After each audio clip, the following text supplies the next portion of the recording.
आज हम डिस्कस करने वाले हैं अम्ल, क्षारक और लवण के बारे में। तो इस चैप्टर में देखेंगे सिर्फ इसके मेन पॉइंट्स, ताकि आपका टाइम भी बचे और पूरा चैप्टर भी पढ़ लिया जाए। तो फिर सबसे पहले मेन पॉइंट आता है कि जो अम्ल और क्षारक के बारे में बताया गया है कि इन पदार्थों का स्वाद खट्टा इसलिए होता है क्योंकि इनमें अम्ल होता है। अम्ल उन पदार्थों में पाया जाता है जिनमें जो स्वाद में खट्टे होते हैं, और उनको बोलते हैं, रासायनिक प्रकृति उनकी होती है अम्लीय। एसिड बोलते हैं अम्ल को इंग्लिश में, और एसिड शब्द की उत्पत्ति लैटिन शब्द एसियर से हुई है, जिसका अर्थ है खट्टा। इन पदार्थों में पाए जाने वाले अम्ल प्राकृतिक अम्ल होते हैं, और जो कि इसका एक एग्जाम्पल है खाने का सोडा, वो भी एक अम्ल है, एसिड कहते हैं। ऐसे पदार्थ जिनका स्वाद कड़वा होता है और जो स्पर्श करने पर साबुन जैसे लगते हैं उन्हें बोलते हैं क्षारक। इन पदार्थों की प्रकृति क्षारकीय कहलाती है। और फिर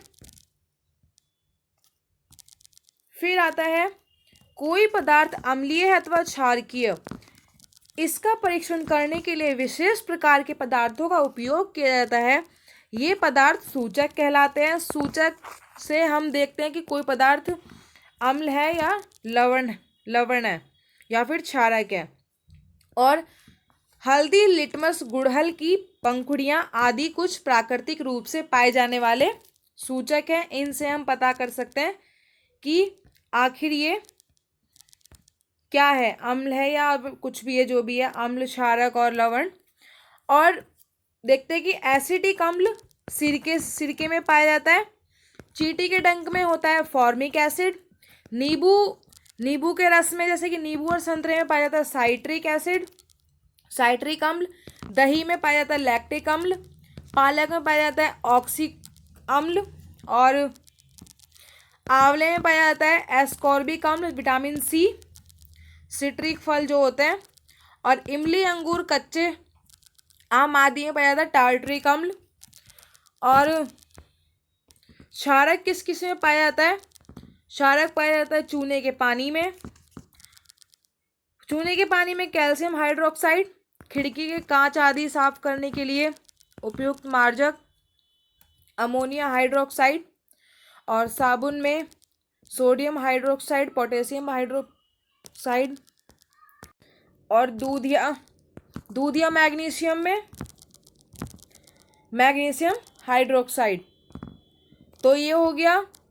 अब आगे देखते हैं यहाँ पे कि जो हमारे आसपास के प्राकृतिक सूचक हैं वो कौन कौन से, जैसे कि ये हो गया लिटमस जो होता है एक प्राकृतिक रंजक है। सबसे सामान्य रूप से उपयोग किए जाने वाला प्राकृतिक सूचक लिटमस है। इसे लाइकेन से निष्कर्षित किया जाता है। आसुत जल में इसका रंग मौव होता है, और जब इसे अम्लीय विलयन में मिलाया जाता है तो यह लाल हो जाता है, और क्षारीय विलयन में मिलाया जाता है तो यह नीला हो जाता है। ये विलयन के रूप में अथवा कागज की पट्टियों के रूप में उपलब्ध होता है, जिन्हें लिटमस पत्र कहते हैं। सामान्यतः यह पत्र जो लाल और नीले पत्र के रूप में उपलब्ध होता है। ये इसकी संरचना है, ऐसी होती है। यहाँ पे ये लाइकेन है, सबसे पहले दिखाया गया है, और फिर ये लाल लिटमस और नीला लिटमस पत्र, पेपर जैसे बोल सकते हैं। और फिर यहाँ एक और मेन पॉइंट्स आता है कि जो नीले लिटमस पत्र के रंग को परिवर्तित नहीं करते, जो कि ऐसे विलयन जो लाल अथवा नीले लिटमस पत्र के रंग को परिवर्तित नहीं करते उदासीन विलयन कहलाते हैं। ऐसे पदार्थ ना तो अम्लीय होते हैं और ना ही क्षारकीय, उन्हें बोलते हैं उदासीन। हल्दी भी एक प्राकृतिक सूचक है, जिससे हम पता कर सकते हैं कि कोई पदार्थ क्षारकीय है या फिर अम्लीय। जैसे कि यहाँ पे एक बूझो ने भी अपना एग्जाम्पल दिया है कि मेरी सफ़ेद कमीज पर पड़ा हल्दी का दाग साबुन से धोने पर लाल क्यों हो जाता है? ऐसा इसलिए होता है क्योंकि साबुन का विलयन क्षारकीय होता है। और गुड़हल भी होती है सूचक के रूप में, गुड़हल के पुष्प। और फिर आगे उदासीनीकरण के बारे में ही बताया गया है इसमें, देखते हैं।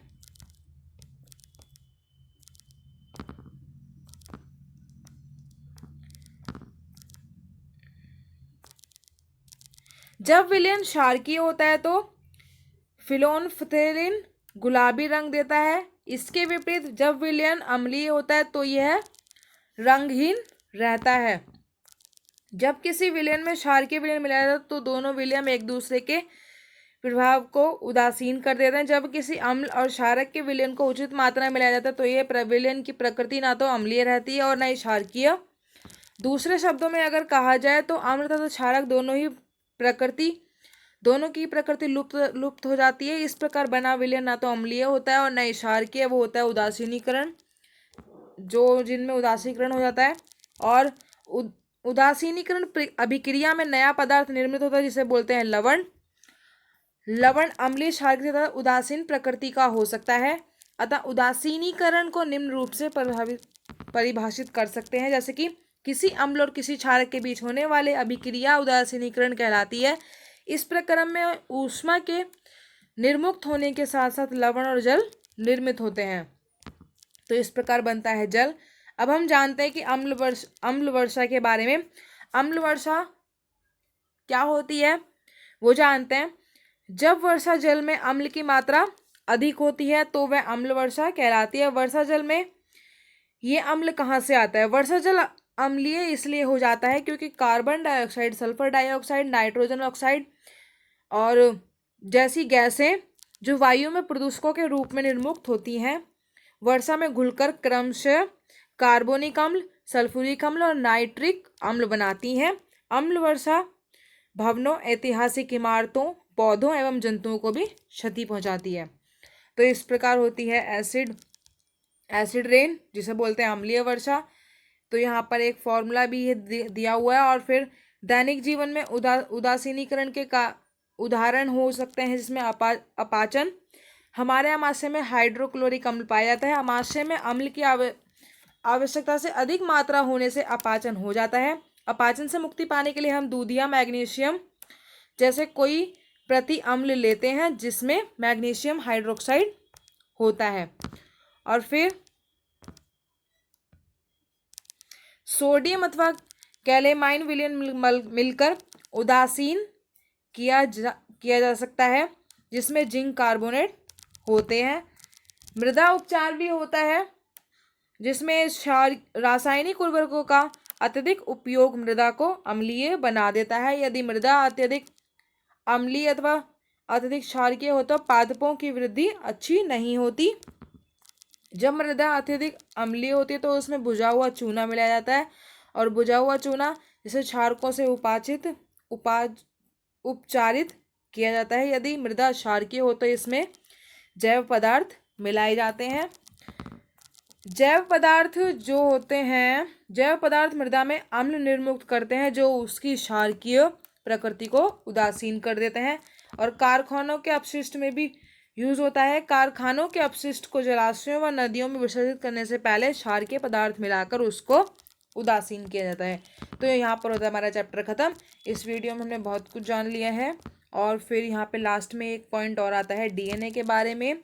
हमारे शरीर की प्रत्येक कोशिका में एक अम्ल डीऑक्सीराइबो न्यूक्लिक अम्ल अथवा डीएनए की फुल फॉर्म डीऑक्सीराइबो न्यूक्लिक है।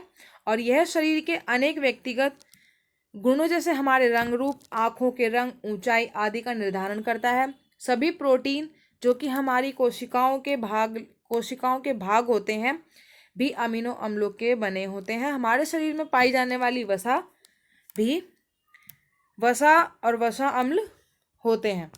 तो यहाँ होता है हमारा चैप्टर खत्म। वीडियो अच्छी लगी लाइक करें, दोस्तों के साथ भी शेयर करें और मेरी सारी वीडियो देखने के लिए सब्सक्राइब करें। Thank you.